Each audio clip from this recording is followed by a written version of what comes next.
Welcome to Edenice Technologies, where we create, upload, and enrich you with creative content that helps you grow and develop your tech skills. Don't forget to like and comment on the video you are about to watch.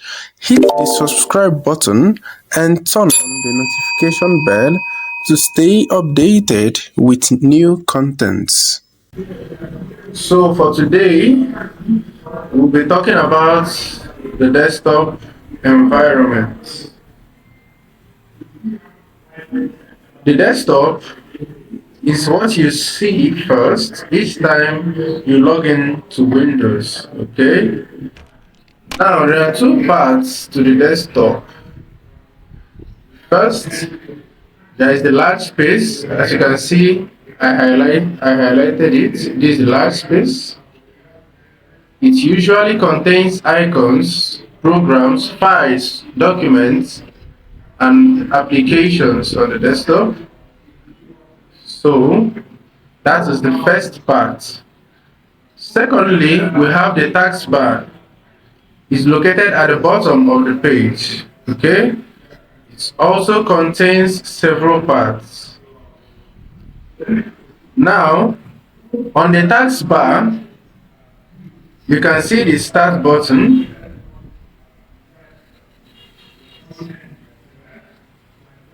When you click on it, it opens the start menu. As you can see the preview here, this is the start menu.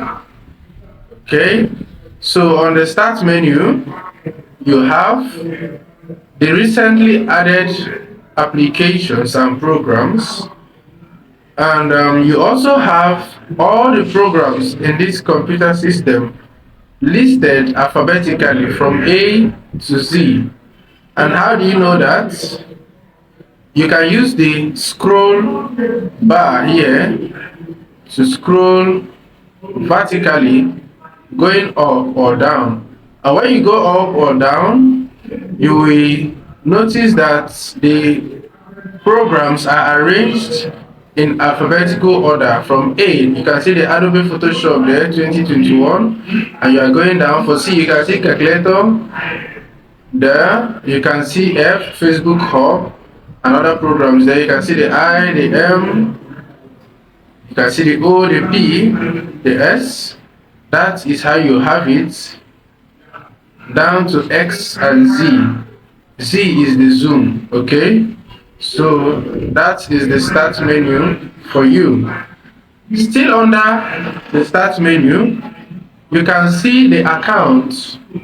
That is the administrator account, which is Edenice Tech System.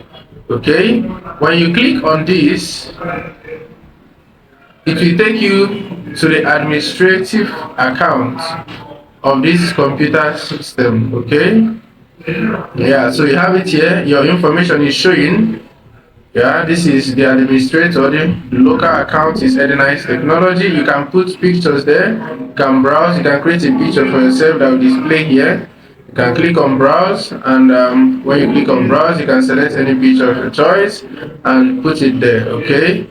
Yeah. So it's important to know that these processes may vary depending on the Windows you are using.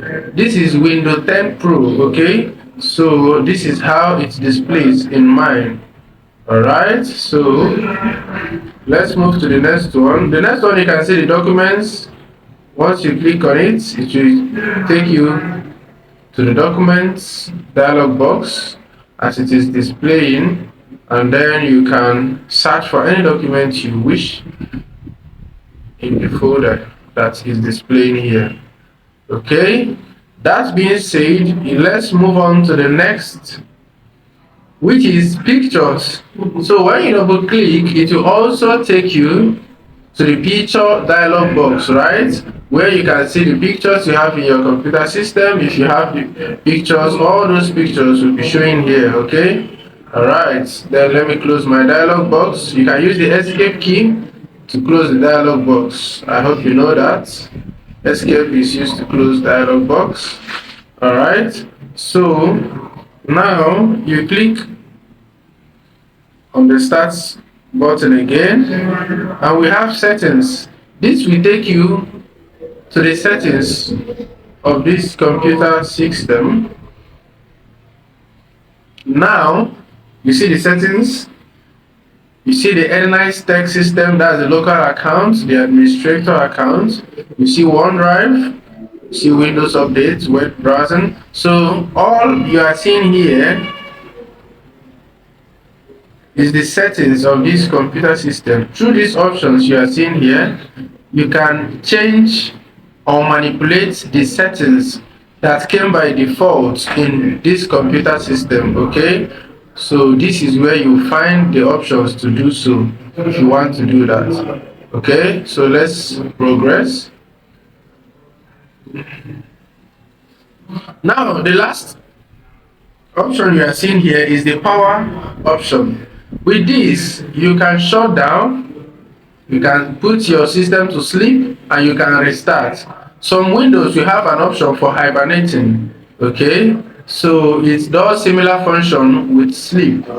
So that is it. This is, if you click on it now, I'm just telling my computer system to activate sleeping mode, and then when I click on shutdown, it will close all the apps and turn off the computer system. Okay, and when I click on restart, it closes all apps, turns off the computer, and then turn it on again. Alright, so that's that for the start menu. Under the start menu also you can see there are other programs and applications that you can see that is displayed on this start menu. When you look here very closely, you can see Microsoft Excel, and you can also see Microsoft PowerPoint displaying there. Now, why are they displaying here? They are displaying here because I pinned these particular programs to the start menu. You can also do the same by following the process I'm going to show you now. Okay, so let's locate our Microsoft Office and do something over there. Microsoft Office, yeah, we have it here. Alright, you click on the drop down arrow and it will show you some drop down options, and from the options you can see different applications that are under the Microsoft Office. Alright, so on the start menu already we have Microsoft Office Excel, and we have Microsoft Office PowerPoint, right? So for instance, assuming I want to also pin the Microsoft Office Word to our start menu, what do I do? Very simple. I will right click on Microsoft Office Word. By right clicking, it will bring out some options for me. Now it is asking me, do I want to pin to start menu? And once you see the start menu, pin to start. This is the start menu. If I click on this, did you see what happened here? There were two applications here before, Microsoft Excel and PowerPoint. But now I have Microsoft Word displaying here also. Okay? Yeah, so that automatically means that I have added Microsoft Office Word to the start menu. So I hope you can conveniently manipulate your start menu as I have taught you now, and you can also add or remove applications and programs from your start menu or even on the taskbar. Okay, so now we are done for the start menu. Let's go back to the other sections on the taskbar. Now, still on the taskbar, you will get to see Microsoft Edge. This Microsoft Edge is a web browser. By default, it came with the Windows. Okay, so it is used for browsing. So it is used like all other web browsers, just like Google Chrome. You have your Mozilla Firefox, you have your Opera Mini, and so on. So they do the same function. Okay, so this is a web browser. By default, it is on the task bar. So you have another icon on the task bar, which is called File Explorer. When you click on File Explorer, it will take you down to all the files and documents that have been recently opened or are stored in this particular computer. Okay, so you can check for your documents on desktops, you can check on downloads. If you have documents on the document folder, you double click and you can see them. And if you have documents on picture, you double click, you can see them. I have opened it now. So when you go down, you will see recently open files, as you can see here. So the File Explorer will also display recently opened files. In case you want to open anyone from here, you can also do so. All right, okay, let's get to the next one. You have your Microsoft Store. Now this is a store where you can purchase applications in your computer system. Okay, now you have your mail here. Of course, you know what a mail is. You have different mails. You have your Gmail, you have your that's the Google Mail, you have your Yahoo Mail, the Hotmail, and so on and so forth. Now there are applications that were pinned to this task bar, and of course you can unpin them if you wish, like this CapCut. Now if I don't wish to see this CapCut displayed on the task bar again, I can right click on it and do what? Unpin from task bar. Once I do this CapCut will automatically leave the task bar, and if I want it to display there again, I can right click on the CapCut application as it is displayed on the desktop, and I click what? Pin to taskbar. From these options, the drop down options that displays, you can see pin to taskbar. Once you click on it, the CapCut will come back to the taskbar. All right, so on the taskbar is displayed also different running programs. You can see my Google Chrome is running a program currently, and that is why you can see the thumbnail of the program. Now let's get to the right hand side of the taskbar, and you have an arrow here. That particular arrow shows hidden icons on the desktop, on the taskbar, and you have your battery. This displays your battery life and percentage. When you click on it, you will definitely see your battery life. That is displayed here. You have the percentage, 62% remaining, 48 minutes remaining. Yeah, you can put on power mode if you wish for better performance. Okay, yeah, so that's that. Then this is my network icon. This displays whether I'm connected to the internet or not.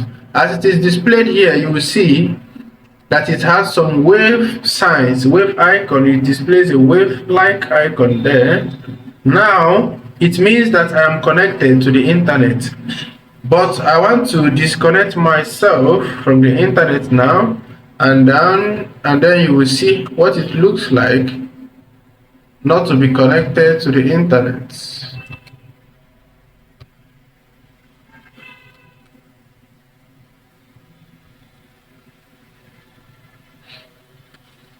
Right.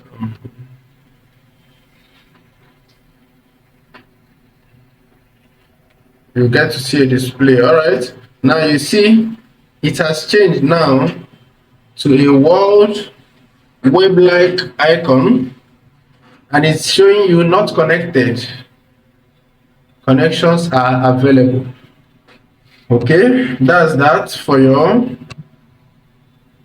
network icon. Then you have the volume icon here just after the network icon.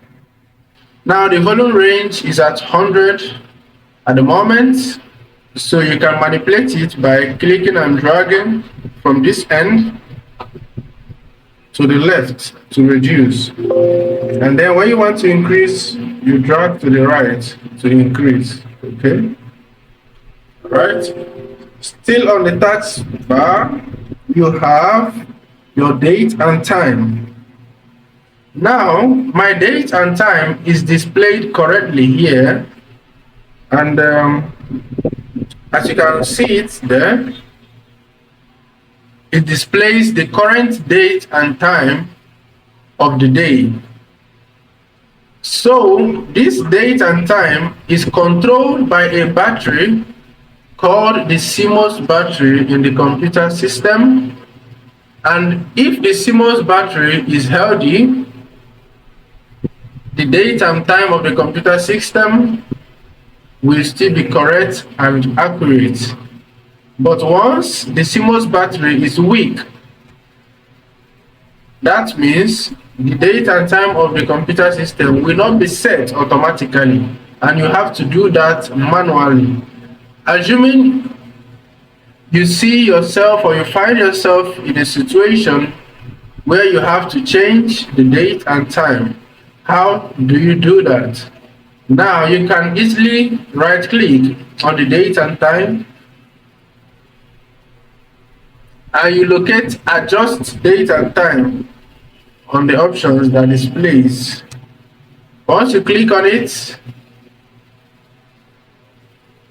the date and time dialog box will pop up, and as you can see, you have your date and time set on automatic. So by default, it is there on automatic. So you can remove it to enable you to make changes to the date and time if you wish to. Now, when it is on automatic, you can notice that you cannot make any changes. If you keep clicking on change, nothing will activate and nothing will pop up. But when you remove it from automatic settings, you can easily click here and make changes to your date and time and the calendar day and year. Okay, so that's after making your changes, you can click what change. But for now, I don't want to make any changes because we have the current date and time displaying here, so there is no need for changes. Now I can do what? I can cancel and set it back to automatic. Alright, so that's fine for date and time. Now you have your notification center. When you click on it, you see all the notifications in the computer system. Now when you expand this, you can be able to see some of the commands that you use basically in your computer system. You can collapse this if you wish and then click outside, and by this you are done with your taskbar. So let's talk about the desktop environment once again, and there's the last part we'll talk about before we are done with the desktop. When you right click on the desktop, you see an option, you see view. This view helps you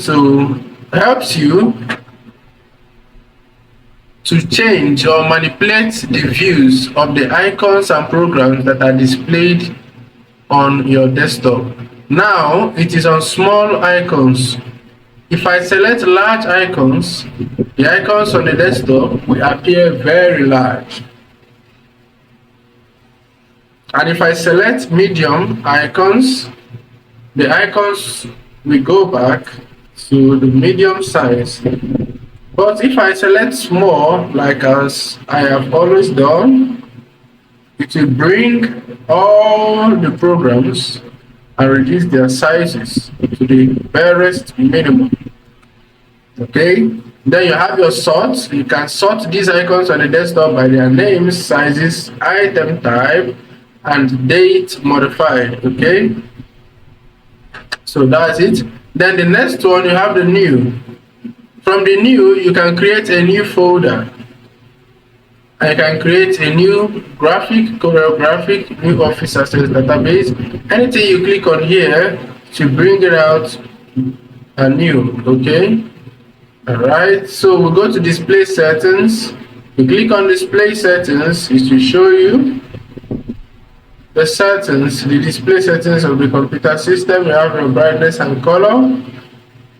You have your night off, you have your Windows HD color, you have your scale and layout.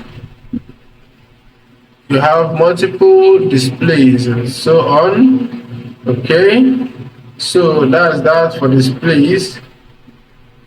Then when you go to personalize, from personalize you can change the background of your desktop. Now as you can see, the current picture background of my desktop is displaying here.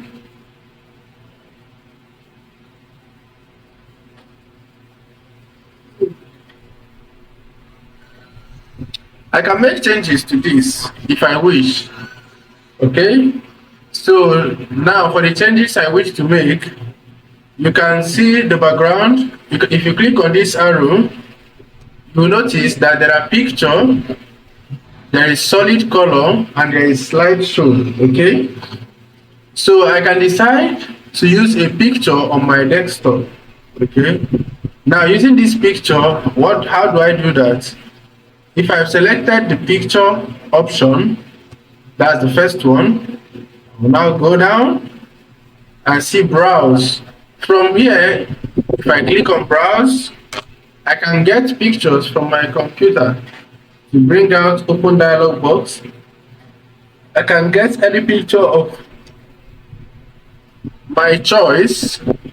Imagine I click on this, I click, alright, let me select this and click choose picture. You will notice that the desktop background will automatically change, and once it changes, it takes the picture that I just added to it. Okay, if I also want to use the pictures on the computer system by default, I can click on any from the display you are seeing here, and the desktop will automatically take that display. Okay, all right, so that's that on how to change your background pictures. And then you also have solid colors. The next option, you have solid colors. Solid colors will also help you to use solid colors as your desktop background or desktop color is on black. Okay, I can change it to orange if I want. That's the gold. I can change it to gold if I wish. I can change it to purple if I wish. This is violet red, and this is orchid. Maybe let's change it to red. Once I click on red, the desktop color background will automatically change to red. All right, so now the next thing to do is to change it back to my picture color, which it has always had as the desktop background. All right, so we are done with the background. That's changing the background of our desktop. So with this, we are done with the desktop environment. Thank you for watching this episode of our series. I hope you were enriched by this video. Don't forget to like and comment on the video. Hit the subscribe button and turn on the notification bell to stay updated. with our new contents as soon as it drops.